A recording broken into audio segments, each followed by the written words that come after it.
L'info écho avec Capital.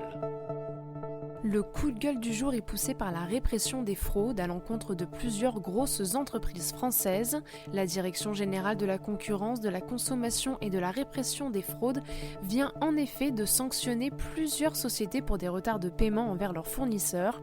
Parmi les mauvais payeurs, Orano se voit infliger la plus grosse amende, 900 000 €, suivie par Engie, 350 000 €, Aéroport de Paris, 320 000 € et Brico Dépôt, 100 000 €. La DGCCRF rappelle que ces retards peuvent entraîner de graves difficultés financières pour les fournisseurs.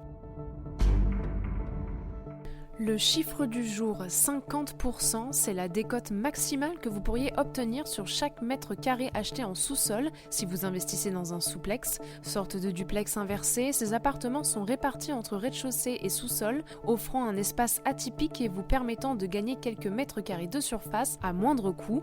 Un investissement qui peut vous offrir un excellent rendement à la location, étant donné que les loyers pratiqués en rez-de-chaussée sont sensiblement les mêmes qu'en étage. Attention toutefois à bien respecter les règles d'habitabilité si vous souhaitez louer. Retrouvez tous nos conseils sur capital.fr.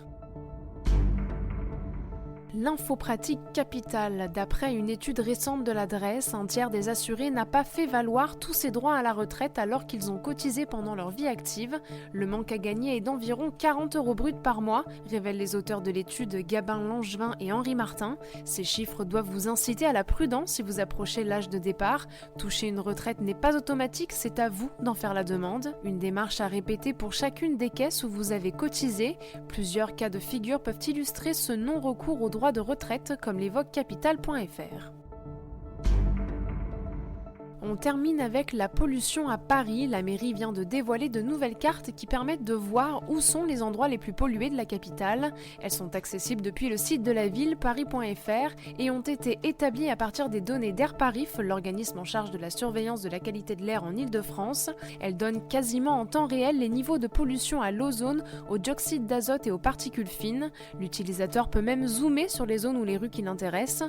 Une troisième carte, conçue à partir de capteurs embarqués sur des véhicules électrique met en avant des hotspots. Il s'agit de quartiers de Paris très affectés par la pollution en particules fines PM2,5, les plus dangereuses pour la santé.